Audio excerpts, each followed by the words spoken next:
Mirëmbrëma, motra të dashura, jemi në emisionin ton e dashur edhe e zgjedhur. Ju jeni të dashura nga Perëndia dhe të zgjedhura për një plan hynor. Pashka na tregon se dashuria e Perëndis ndryshon jetë njerëzish dhe i thërret ata për një qëllim shumë të madh.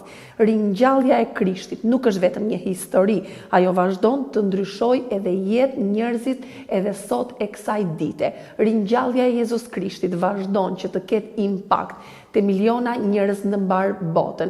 Ne vim nga njerëz, nga shtresa me histori të thjeshta, por që jemi të ndryshëm nga njëri tjetri.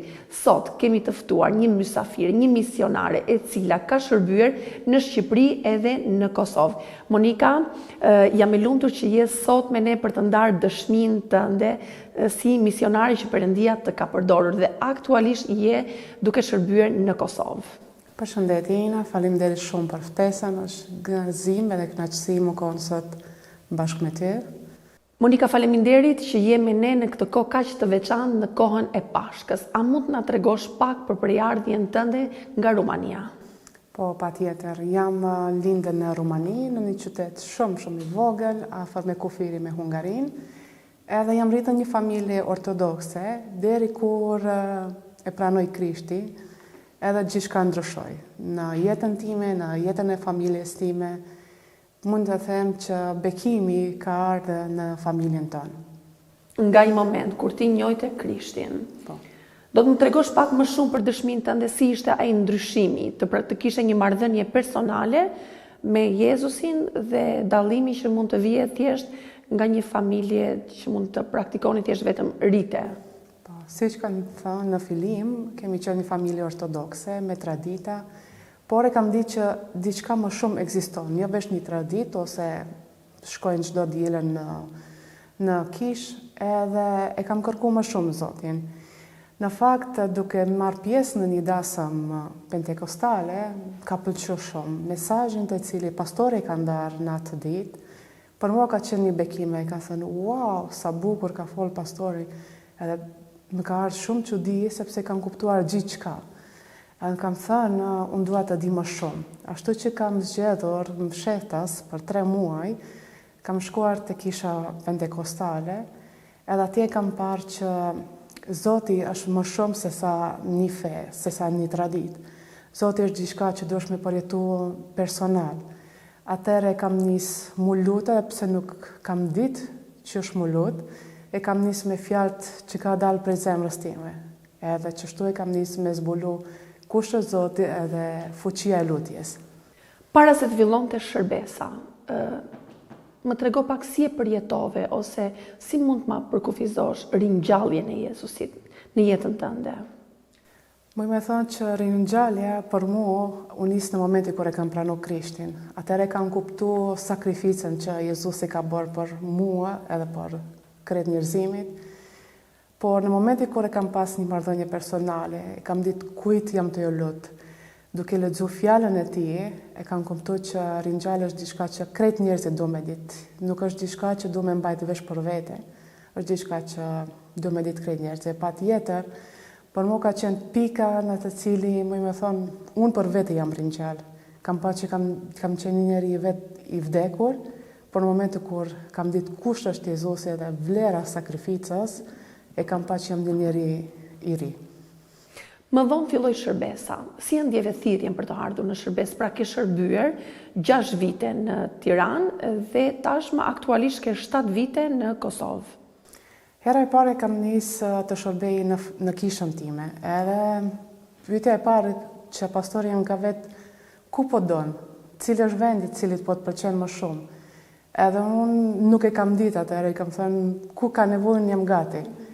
Ashtu që në fillim e ka nisë me takim me fëmijët, të cili edhe sot po më pëlqen shumë edhe besoj që është thirrja që Zoti më ka bërë.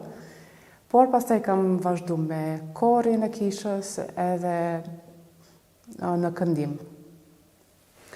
Më fol për përvojën tënde në Shqipëri, para se të kalojmë në përvojën në Kosovë, që je aktualisht. Përvoja në Shqipëri. Po, në Shqipëri ka qenë e vështirë patjetër në fillim, sepse ka qenë gjuhere, kulturere, njerëzit të ri, krejt prej zero. Ashtu që nuk ka qenë lehtë, por në momentin kur e kam nisë ta mësoj gjuhën, të cilin kam bërë prioritet që prej fillimit, e kam kuptuar që janë njerëzit dashur, njerëzit që janë bujar, njerëzit që ka nevojë për Zotin patjetër. Edhe ka qenë një kohë të bekuar, sepse atje duke ndihmuar në një kishëmbjellje në Bathore, e kam takuar pastorin e asaj kishte që është edhe sot, pastor Genci, edhe për mua ka qenë një gëzim edhe bekim e shërby bashkë me to. Patjetër që ka qenë e bukur fakti që kemi qenë prej kultura të ndryshme, por kemi pas vetëm një qëllim, me arrit njerëzit e asaj zonës. Po. Më vonë ndodhi që të vijeshe dhe të pozicionoheshe në Kosovë. Po, nuk ka qenë lehtë në fakt, sepse në Kosovë kam qenë disa herë, por çdo herë kur kam marrë ka qenë shumë ftohtë. Edhe më kam thënë, wow, hiç s'm pëlqen Kosova. Por në momentin kur ka qenë Impact Kosova në 2018, Zoti ka nisë ta transformoj diçka brenda zemrës time, edhe pse ka qenë e vështirë, edhe ka qenë një luftë midis mendjes edhe zemrës. Por mbas një kohë lutjesh, kam folë me misionin tim edhe kam thënë unë besoj që Zoti po më thirr për me shku në Kosovë. Edhe ata as nuk më kam pyetur pse ose nuk më ka bërë shumë pyetje, ka thënë po e kuptojmë, veç do me prit një vit. Nëse Zoti po të don ti në Kosovë, Zoti ka me largu çdo barrierë, çdo gjë që ti të mund të shkosh atje me shërbyer në Kosovë. Tani kalojmë në një pikë tjetër. Erdhe në Kosovë dhe në fakt ishte e vështirë për ty, ka qenë e vështirë për ty, dhe Zoti të bekoj me një bashkëshort. Më fol pak në kohën kur e ke njohur Artonin. Wow, Artonin e kam njohur në mënyrë që vetë Zoti mundet me bë. E kam takuar në kish, në atë dielën kur unë jam kthyer prej Rumanisë. Edhe pastori na ka inkuraju mu lutë për një djalë që ka pas emrin Florian. Në atë dielën kur unë jam kthyer, ka qenë përfituarin e parë që baba jem ka ndryjet. Edhe baba jem ka pas të njëjtën emër, Florian, por ka ndryjet në mënyrë papritur. Brenda 12 orë ka ndodhur gjithçka. Edhe më ka mbet si një pikë, sikur pse s'ka mujt me ndihmu më shumë babës tem. Edhe në atë dielën e thash, wow, ndoshta muj me ndihmu këtë djalë më shumë. Ashtu që e kam kërku emrin e Artonit në grupin e kishës, edhe më ka shkruar, a mund të më tregosh më shumë detajet për Floriani si mund ta ndihmoj. Atëherë jemi lutë për 2 javë, bashkë me kishën, bashkë me Artonin, edhe që ashtu kadal kemi nisë me njohur njërin tjetrin më shumë. Bas një vit jemi martuar, edhe Zoti na ka bekuar me një vajzë e mrekullueshme, edhe besoj që kanë qenë dhuratë e Zotit, sepse ajo ka pas terminin e lindjes saktësisht në datën kur baba jem ka ndryjet.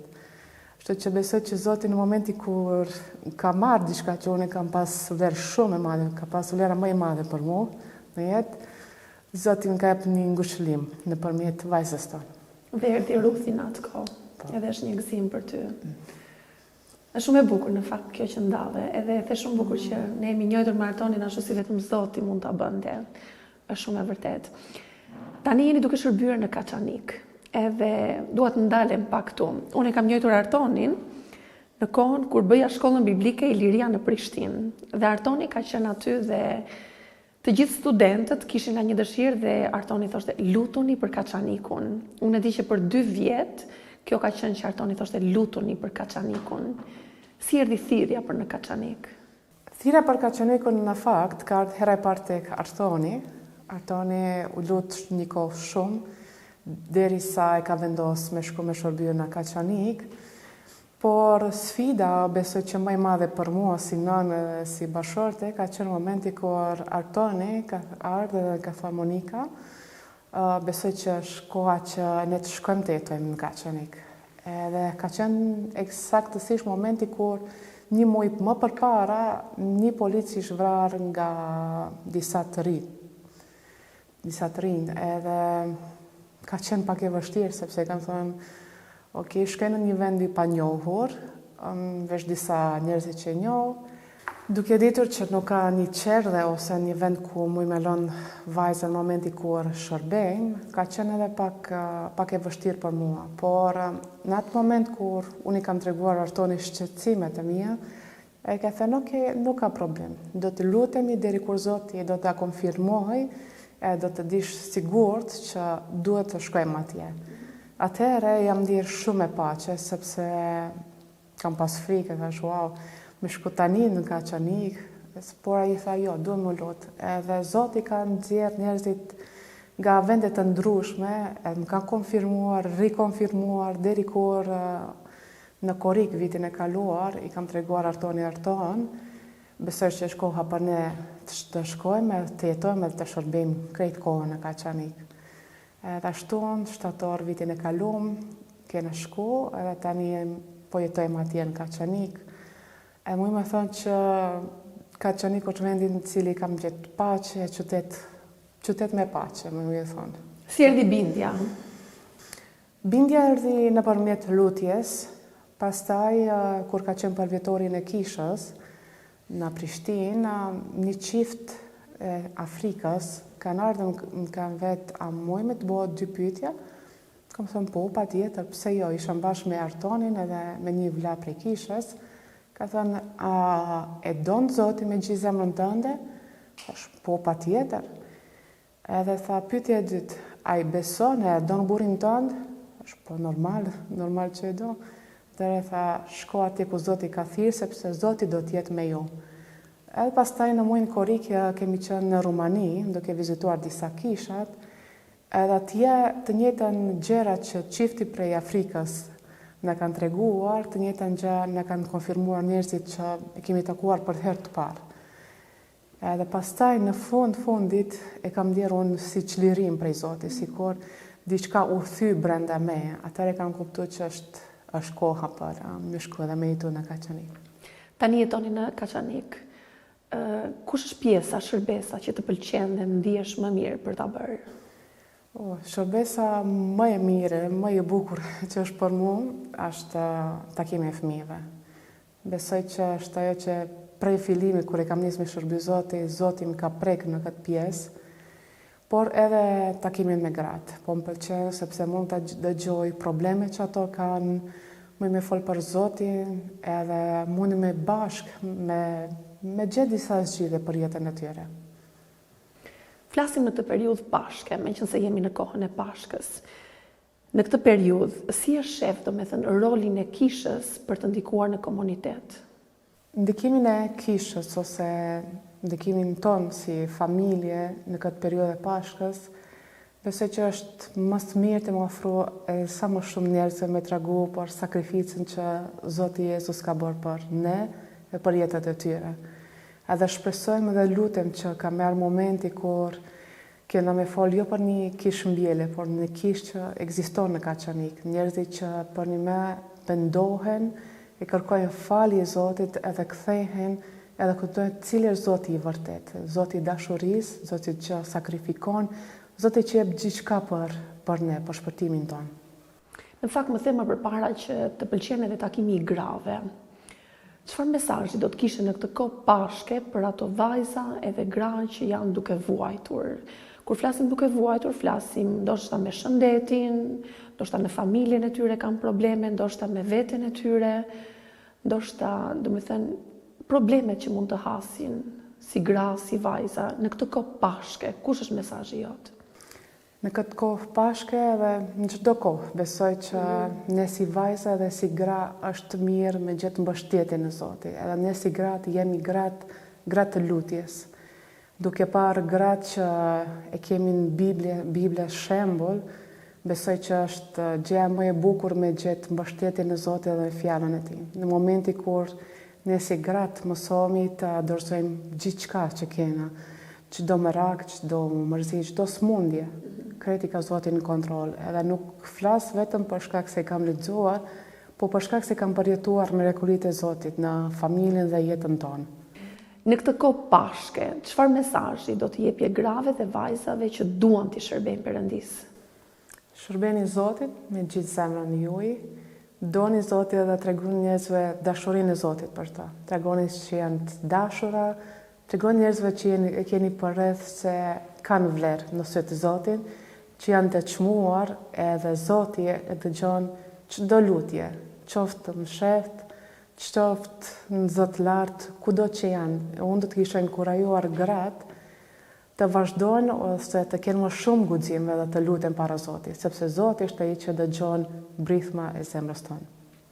Do të kthejmë prapë tek një pyetje, kur të tregova më herët që kur më hartonin kemi që në shkollën biblike, unë i kam bërë një pyetje, një ditë i ka thënë, pse Monika nuk e bën një shkollë biblike ose le të vide Monika në shkollën biblike dhe Hartoni më ka thënë, Monika ka bërë një shkollë biblike dhe ka pas një përvojë shumë të mbrekulluar, ke pas një përvojë me frymën e shenjtë, me prezencën e Zotit. Do më tregosh pak për përvojën dhe eksperiencën tënde në shkollë biblike dhe përvojën tënde personale që ke pas me Zotin.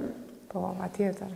Shkolla biblike ka qenë shumë larg nga shtëpia ime, ka qenë nga një pjesë tjetër e Rumanisë, dikun 700 km larg, por diçka që ka qenë shumë bukur, fakti që kemi pas baza teologjike në vitin e parë, edhe jo vetëm kaq, në çdo ditë kemi pas devotion, lutje, edhe në çdo mbrëmje kemi pas takimin lutjes. Ashtu që edhe pse kemi qëndruar bashkë brenda një konvikt, kemi pas mundësi ashtu më shumë nga ana shpirtërore, frymore, po edhe me lexu, edhe me pas kohë tamam me pas forcën edhe me gjetë fuqinë për më gënë gati në momenti kur del prej atje të dish kujt i shërben, kujt i beson, edhe pse je gati me shku me tregu njerëzve për Zotin. Për mua ka qenë një koha edhe investimi më i bukur që kam bërë në jetën time. Do të kisha bërë edhe një herë ose 10 herë nëse do të kisha pas mundësin. Shkollë biblike? Po. Patjetër. Edhe unë besoj që disa hapa në jetën tënde që ka ardhur shkolla biblike, pastaj misioni në Shqipëri, pastaj misioni në Kosovë, unë besoj që kur Perëndia thërret edhe të pajisë, dhe unë besoj që ai të ka pajisur tani për të qenë bashkë me Hartonin, për të shërbyer në Kaçanik. E dim që nuk është e lehtë, por nuk ka asnjë gjë të pamundur për Zotin. Si mundohesh të administrosh kohën ndërmjet shërbesës, ke një vajzë të vogël, si mund t'i menaxhosh? Besoj që shumë e bukur edhe lehtë, për fakt se të dytë jemi gati, edhe të dytë jemi duke shërbyer Zotin. Ashtu që jeni si mëngjesi duke lexuar e duke medituar për fjalën e Zotit, lutemi bashk, edhe pastaj secili shkojmë në vendit ku duhet të shërbejmë. Është shumë e bukur sepse tani që jetojmë në Kaçanik nuk jemi limituar prej kohës. E din që qomi në mëngjes, lexojmë Biblën, kemi kohën tonë bashkë si familje, edhe pastaj vazhdojmë me shërbesë ose takime që kemi gjatë ditës, gjatë javës. Edhe është shumë e lehtë për mu si non, si grua, është shumë e lehtë. Nuk e di pse, por nuk e kam bërë më përpara në fakt, këtë hapë me shku në Kaçanik. Po tani po më duket shumë e lehtë, sepse kem gjithçka atje, njerëzit të cilit duhet me shërby kam atje ngatë, mund të dalë në çdo moment e ditës, nuk jam e limituar ose të kthehem në Prishtinë. Edhe kjo besoj që është shumë lehtë për ne, edhe fakti që të dytë jemi gati të shërbejmë Zotit. Po, dhe më besoj që ne jemi gjithmonë të lumtur aty ku kemi thirrjen. Po, patjetër. Më thuaj një varg biblik që të frymëzon kur kujtojmë kohën e Pashkës, shpresën e Pashkës. Të vjen në mendje ndonjë varg? Po, besoj që një prej vargjeve që më ka inkurajuar gjatë gjithë jetës time ka qenë prej Psalmi 91:2. Besoj që është tjestreha ime dhe kështjela ime, Perëndia ime në të cilën unë besoj. Në shërbej, po. Po, edhe me ditë që kam ku me gjithë strehën, me ditë që gjithmonë mundem me shku te Perëndia, që nuk kam një kohë caktuar brenda ditës ose javës. Edhe ditë që gjithmonë kur kam besuar Zotit, lutjet e mia, Zoti ka jep një zgjidhje ose ka jep një përgjigje, po, jo, se prit edhe pak. Edhe di që është investimi më i bukur që mund të bëj për jetën time. Patjetër.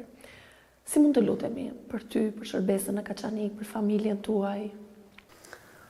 Po besoj që më e rëndësishme është për ne ta gjejmë një kopësht për Ruthi, tani gati 4 vjet edhe është koha që ajo të mësohet më shumë me komuniteti atje.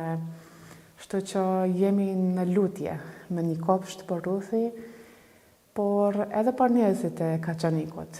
Janë njerëzit të mirë, janë njerëzit të dashur, gratë që kam njohur deri tani, mund të them që secili prej tyre ka një histori mbrapa, një histori mahnitse, por dëshira ime është që ata ta gjejnë Jezusin, ta gjejnë Zotin e vërtet. Kështu që luteni për fëmijët, luteni për gratë, për njerëzit që takojmë, lutemi që zemrat e tyre të jenë gati të hapë edhe të pranojnë fjalën e Zotit. Edhe unë lutem që Zoti t'ju bekojë dhe t'ju japi një shërbes të frytshëm.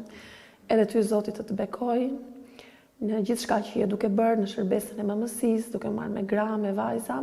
Do shta ky emision do të shikohet edhe herë të tjera ritransmetim, por unë lutem edhe shpall dhe besoj që Perëndia të siguroj një kopësht në Kaçanik për Ruthin, pse jo edhe për fëmijët tuaj të tjerë, edhe për çdo fëmijë në Kaçanik. Faleminderit që ndave me ne historinë. Unë jam shumë e bekuar dhe e prekur. Gjithmonë sa herë të kam parë dhe kam dëgjuar dëshminë tënde, kam qenë gjithmonë e prekur dhe e bekuar ndërsa të dëgjoj që ti flet. Zoti të bekoft, familjen tënde dhe gjithçka. Faleminderit shumë. Ndërsa afrohemi fundit të këtij emisioni, në këtë kohë pashke, në këtë kohë shprese, në këtë kohë ringjallje, në këtë kohë gëzimi, në këtë kohë që fal vetëm dashuri dhe fal vetëm gëzim dhe fal vetëm shpresë tek ato gra dhe vajza që janë të humbura, por dhe jo vetëm te mbar njerëzimi, ringjallja e Jezus Krishtit na kujton edhe një herë që Perëndia na do dhe na pret me krah hapur. Për ty motër, edhe për ty grua, vajzë, kudo që je duke na parë, unë dua të them që e diela e Pashkës ka ardhur, ringjallja ka ardhur, shërimi, rikuperimi ka ardhur. Ndoshta ti je duke kaluar një kohë shumë të vështirë, por unë dua të inkurajoj. Jezusi duhet të kalonte të premten e kryqëzimit, duhet të kalonte të shtunën edhe të vinte tek ringjallja. Çfarëdo që je duke kaluar, çfarëdo lloj barre që ke, çfarëdo lloj shqetësimi, çfarëdo lloj sëmundje, çfarëdo lloj situate që je duke u përballur në familjen tënde, unë dua të them që ka shpresë, sepse e diela ka ardhur, ka kaluar e premtja, ka kaluar e shtuna dhe tashmë ti ke marrë fitoren, ti ke marrë shërimin, ti ke marrë rikuperimin dhe ti ke marrë gëzimin dhe dashurinë e Perëndisë që vlen më shumë se gjithçka. Zoti t'ju bekoj kudo ku jeni. Zoti le t'ju rrethoj, le t'ju mbroj me paqen që vjen prej ti. Shihemi të dielën tjetër në orën 21 në të njëjtën orë. Zoti ju bekoft dhe paqja e Perëndisë le të jetë me ju.